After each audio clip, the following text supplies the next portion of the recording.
একটা? আমার এটা হচ্ছে 20 বছর হয়ে গেছে। ওকে। আমি নিজে তখন পড়াশোনা করতাম, পড়াশোনা করতে করতেই আমি টিউশনের মতো পড়াতাম। আচ্ছা, আদিবাসী হ্যাঁ, বাচ্চাদেরই আদিবাসী পড়াতে। যারা পিছিয়ে পড়া বাচ্চা তারা তো স্কুলে যায়, প্রাইমারি স্কুলে যায়, কিন্তু তাদেরকে সাপোর্ট করার জন্য মানে সেরকম টাকা পয়সা থাকে না। তার জন্য একটা ছোট্ট উদ্যোগ আমরা নিয়েছি, একটা আদিবাসী স্কুল চলছে সূচনা বলে। সেটা কি বিনা পয়সায় পড়তে পারে? হ্যাঁ হ্যাঁ, বিনা পয়সা। অবৈতনিক? হ্যাঁ, বিনা পয়সা। আচ্ছা, কতজন বাচ্চা পড়ে? আমি যখন শুরু করেছিলাম তখন 8টা ছিল, 8টা থেকে 9টা, আর এখন মোটামুটি 1800 বাচ্চা হয়ে গেছে।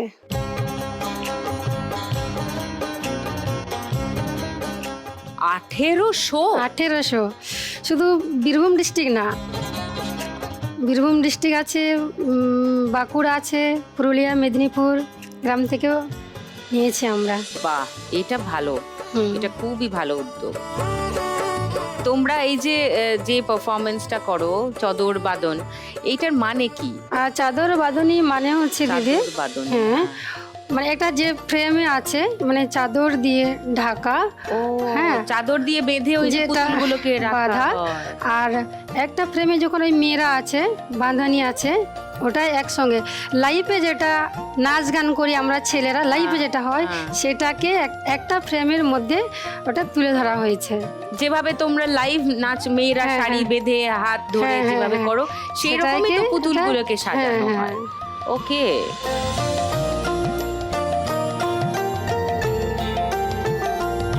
একটা পারফরমেন্স আমরা নিশ্চয়ই দেখবো ভাবিনীর আরেকটু পরে। আপাতত ভাবিনীকে জিজ্ঞাসা করি, আর যদি তুমি 1 লাখ টাকা জিতে যাও কি করবে?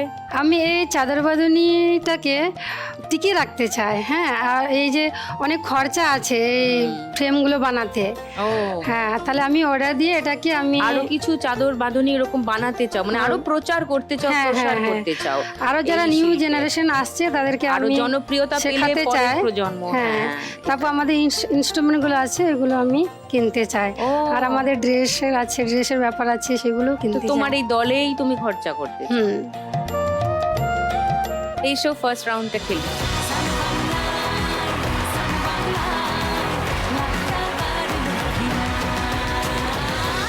এবার চলো ভাবিনি, তোমার 1 মিনিট সময় শুরু এখন। এনি যাও রালহাই আমি মিঠে, তারপরে আমরা কাপা খাইবা আমরা কাদাড়ে সব বলছি, আমি তো কিচ্ছু বুঝতে পারলাম না অলচিকিতে বললো।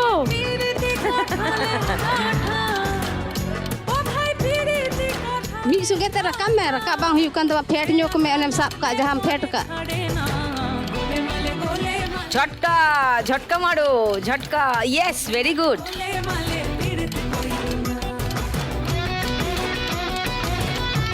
তোমার কাছে নিয়ে এসো, দূরে দূরে টাকা আছে অনেক।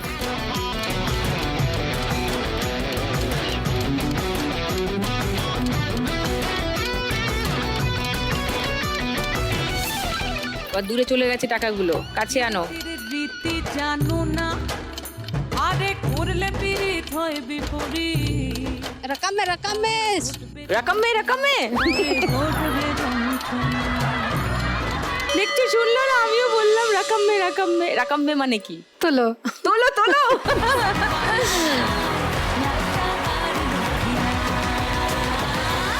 504টে আছে, মানে 2000,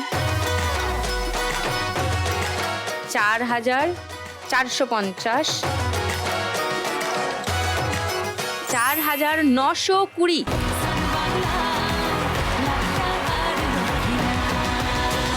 এইবারে বৃষ্টি, তোমার ফ্যামিলিতে কে কে আছেন বৃষ্টি? ছেলে একটা, মেয়ে একটা, আর মা। তোমার বর কোথায়?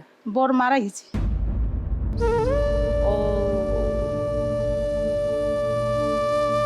আমি 15 বছরে বিয়ে হয়েছি, ওকে গরজামাই নিয়ে আসছি।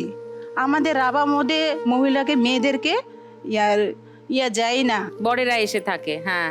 তখন মাত্র মেয়ে হয়েছে 4 বছর, আর ছেলে 5 মাসে।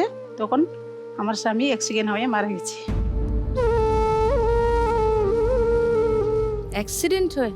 হ্যাঁ, কিভাবে? ওর দিদির জ্বর জন্য আলিপুরে রাখছি, হসপিটালে, সরকার হসপিটালে রাখছি। আলিপুরদুয়ারে? হ্যাঁ, আলিপুরদুয়ারে। তো ওখানে গেলাম, তারপরে আসার সময় কিভাবে হয়েছে, অ্যাক্সিডেন্ট হয়ে মারা গেছে। তুমি ছিলে না সঙ্গে? না, আমি ছিল না, আমি ছোট্ট বাচ্চা আছি তো, বাড়িতে আছি। খুব দুঃখ হলো শুনিয়া।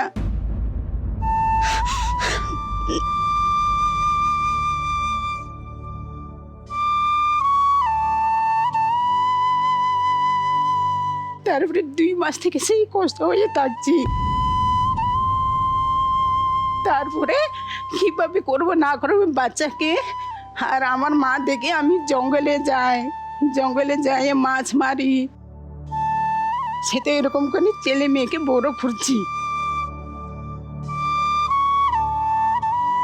ওইভাবে ছেলে মেয়েকে বড় করার পরে তারপরে মামি ও বলল আমাদের রাবা মোডের কালচারে তো রাখতে হবে, সেটা এরকম বললো। তার বাচ্চা আছে তবু তোমারও একটু প্র্যাকটিস করতে লাগবে বলি। আমি মানুষের হাজিরা যাই আসি, তখন 7টার দিকে বের হইতে লাগে হাজিরা যাইতে। 7টার দিকে বের হয়ে তারপরে 3টার সময় ছুটি। তো আমাদের তো পরেশের লোক কীভাবে গাছ লাগায় সেটা আমাদের মামি শিখেছি। হাজিরা আমাকে নিয়ে যায়, তোমার স্বামী নাই, চল হাজিরা যাইতে হবি, বাচ্চা তো তোমার মা আছে, মা দেখবি, ওর দিদার সাথে থাকবি, এরকম বলি। তো বাচ্চারা তোমার মার সঙ্গে থাকতো, হ্যাঁ। তুমি যেতে? হ্যাঁ, আমি হাজিরা কাজ করতে যাই। পরেছে যদি হাজিরা না থাকে তখন মাছ মারতে যায়। তো যাও। মামির সাথে মাছ মারতে যায়, তখন মামি আমাদেরকে গান টান নাচা শিখছি। শিখার পরে তখন আমাদের শিল্পী হয়ে গেছি।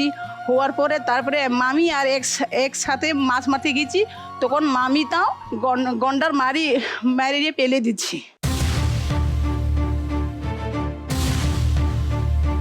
জঙ্গলে? হ্যাঁ। তুমি ছিলে ওখানে? হ্যাঁ, আমি তোমার সামনে হয়েছে? হ্যাঁ। তারপরে তখন আমরা সবাই বলে 8 জন গেছি, 8 জনের মতন সব কোন জায়গায় যেভাবে সব লোক এক জমা হয়ে নাই। তো ওখানে তো গন্ডার মারে গেছি, কেউ যাইতে পারবো না। তখন আমরা সবাই বাড়িতে এসছি। তারপরে ওই ডিপার্টমেন্টের লোকগুলা ওদেরকে নিয়ে গেছি, ডিপার্টমেন্ট। হ্যাঁ, ডিপার্টমেন্ট লোকদেরকে নিয়ে গেছি। নিয়ে পরে তখন ও কিন্তু যেভাবেই করছে মরে নাই। তো হসপিটালে নেওয়ার জন্য কোনো রকম ডিপার্টমেন্টের লোক তো গাড়ি নিয়ে বাড়িতে নিয়ে আসলাম। পরে তখন হসপিটালে নিয়ে যাব বললো। তো আমি ও আমাকে বল দিয়েছি বৃষ্টি জল দেন বললো। তো জল খাওয়ালে বলে লোক মারা যায় বলে আমরা খাওয়াই না। ওহো, এরকম বলতেই আছি সবাই। ওই দুজন জল খাওয়াই নাই। তখন আমাদের রাবার দেশেই পড়ছি, তো ওইভাবে পড়ছি। তখন তো হসপিটালে সব এখানে রোটো হয়ে গেছি। একটা কাপড় চেঞ্জ করতেই আছি, তখন গাড়িতে চড়েছি, তারপরে আমার হাতে মারা গেছি। তো জলটা দিলে না? জল তো দিল না, সেটা ওইটাই আমার দুঃখ লাগলো।